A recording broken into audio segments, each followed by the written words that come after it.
तुम एक ऐसे आदमी की तरह हो जो कहता है, खजाना मेरे ही घर में गड़ा है, और फिर उस खजाने को खोजने की बजाय सारी जिंदगी बस यही चिल्लाने में बिता देता है कि खजाना उसके घर में है। आओ, इस अहंकार के खेल को भी नंगा करें। इस तथाकथित ज्ञान के पीछे छिपे गहरे अज्ञान को उजागर करें। तुमने ये क्यों पकड़ा कि गुरु भीतर है? इसलिए नहीं कि तुम्हें कोई भीतरी अनुभव हुआ है, बल्कि इसलिए कि तुम बाहर किसी के सामने झुकने की पीड़ा से बचना चाहते हो। समर्पण करने में अहंकार को चोट लगती है। किसी के अनुशासन में रहने में तुम्हारी स्वच्छंदता को बाधा पड़ती है। तो तुमने एक आसान रास्ता खोज लिया, एक सुंदर बहाना। गुरु तो भीतर है, मुझे बाहर किसी की क्या जरूरत? ये तुम्हारी खोज नहीं, ये तुम्हारा पलायन है। तुम्हारी कायरता है जिसे तुमने ज्ञान का वस्त्र पहना दिया है। तुम गुरु की तलाश में इसलिए नहीं निकलते क्योंकि तुम डरते हो। तुम डरते हो कि कहीं कोई सच्चा दर्पण मिल गया तो वो तुम्हारा कुरूप चेहरा दिखा देगा। तुम्हारे सारे पाखंड, सारे झूठ, सारी कमजोरियां वो सामने रख देगा। और तुम ये देखना नहीं चाहते। तुम तो ऐसा दर्पण चाहते हो जो तुम्हें हमेशा सुंदर ही दिखाए, जो तुम्हारी तारीफ करे, जो तुम्हारे अहंकार को सहलाए। और जब ऐसा दर्पण नहीं मिलता तो तुम घोषणा कर देते हो, सारे दर्पण झूठे हैं, असली चीज तो भीतर है। ये घोषणा तुम्हारे ज्ञान से नहीं, तुम्हारे भय से पैदा हुई है। तुम एक ऐसे मरीज की तरह हो जो डॉक्टर के पास जाने से इसलिए डरता है कि कहीं वो कोई भयानक बीमारी ना बता दे, और फिर खुद ही घोषणा कर देता है कि मैं अपना डॉक्टर खुद हूं। और ये जो बाहर गुरुओं का मेला लगा है, ये तुम्हारे जैसे तथाकथित खोजियों के कारण ही लगा है। ये एक बड़ा बाजार है। यहाँ हर तरह के दर्पण बिक रहे हैं। कुछ दर्पण तुम्हारी बड़ी सुंदर तस्वीर दिखाते हैं, वे तुमसे वही कहते हैं जो तुम सुनना चाहते हो। वे तुम्हारे अहंकार को घी शक्कर लगाकर पोषित करते हैं। तुम ऐसे गुरुओं की भीड़ में शामिल हो जाते हो क्योंकि वहां सुरक्षित महसूस होता है। फिर कुछ दर्पण हैं जो तुम्हें डराते हैं। वे तुम्हें नरक और पाप का भय दिखाते हैं और तुम्हें कुछ कर्मकांड और नियमों में बांध देते हैं। तुम वहां भी चले जाते हो क्योंकि जिम्मेदारी किसी और पर डालना बहुत आसान है। गुरुजी ने जो कहा, हम तो वही कर रहे हैं। पाप पुण्य की जिम्मेदारी उनकी। तुम एक ग्राहक हो जो आध्यात्मिक बाजार में अपनी सुविधा के अनुसार गुरु खरीद रहा है। तुम तैयार उत्तर चाहते हो, तुम मेहनत नहीं करना चाहते। तुम चाहते हो कोई तुम्हें मोक्ष का एक कैप्सूल दे दे जिसे तुम पानी के साथ गटक लो और ज्ञानी हो जाओ। और जब तक तुम जैसे आलसी और कायर ग्राहक रहेंगे, तब तक इस बाजार में झूठे गुरुओं की दुकानें चलती रहेंगी। वे तुम्हें वो नहीं देते जिसकी तुम्हें जरूरत है। वे तुम्हें वो बेचते हो जिसकी तुम मांग करते हो। और तुम मांगते हो सांत्वना, तुम मांगते हो सुरक्षा, तुम मांगते हो आसान रास्ते। तुम सत्य नहीं मांगते क्योंकि सत्य हमेशा कठिन होता है।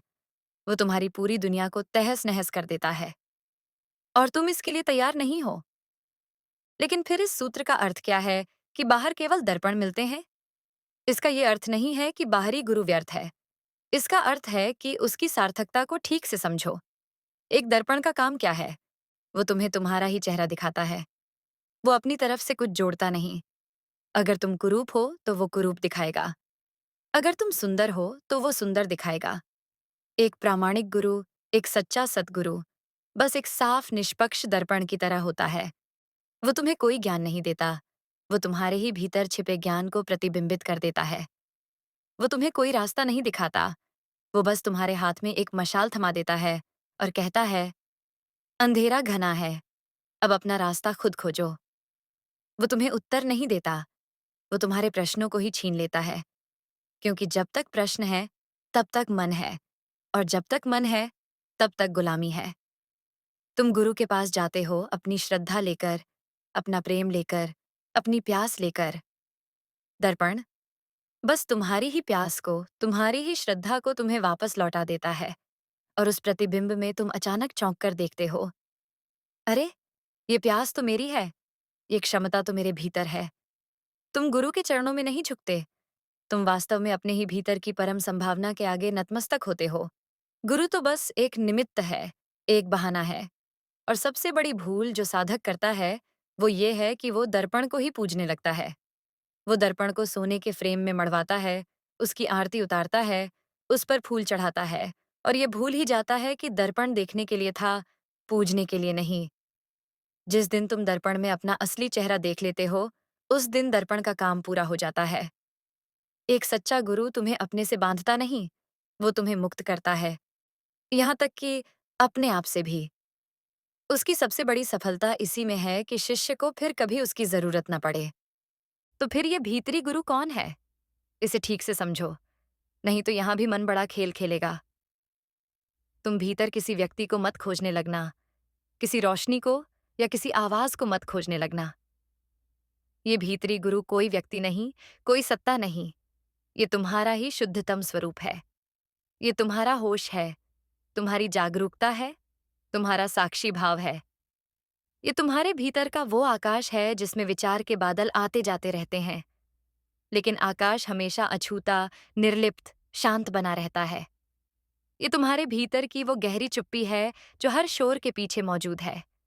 यही तुम्हारा विवेक है, तुम्हारी प्रज्ञा है। जब तुम पूरी तरह से वर्तमान क्षण में होते हो, बिना किसी अतीत के बोझ और भविष्य की चिंता के, तब जो सहज बोध, जो स्पॉन्टेनियस नोइंग तुम्हारे भीतर घटती है, वही भीतरी गुरु की आवाज है। ये कोई शब्द नहीं बोलती, ये तुम्हें सही और गलत का बोध कराती है। ये कोई रास्ता नहीं दिखाती, ये स्वयं प्रकाश बन जाती है और अंधेरा मिट जाता है। इस भीतरी गुरु को जगाने के लिए कोई पूजा पाठ, कोई मंत्र जाप नहीं करना है। इसे जगाने का एक ही उपाय है, अपने जीवन की हर क्रिया, हर विचार, हर भाव के प्रति जागरूक हो जाना। जब क्रोध उठे तो क्रोध के प्रति जागो, जब प्रेम उठे तो प्रेम के प्रति जागो। ये जो जागने वाला है, ये जो देखने वाला है, ये जो साक्षी है, वही तुम्हारा गुरु है। बाहरी गुरु तो केवल तुम्हें इस साक्षी की याद दिला सकता है। वो कह सकता है, जागो, लेकिन जागना तो तुम्हें ही होगा। नींद तुम्हारी है तो जागना भी तुम्हारा ही होगा। इसलिए मेरे मित्र, अब इस अंतिम और कठोरतम सत्य को स्वीकार करने का साहस जुटाओ। तुम अपने मोक्ष और अपने बंधन के लिए अकेले ही जिम्मेदार हो। कोई तुम्हें बचा नहीं सकता और कोई तुम्हें बांध भी नहीं सकता, जब तक तुम खुद न चाहो। गुरुओं के चक्कर काटना बंद करो, शास्त्रों को रटना बंद करो। ये सब सुंदर बहाने हैं अपनी जिम्मेदारी से भागने के।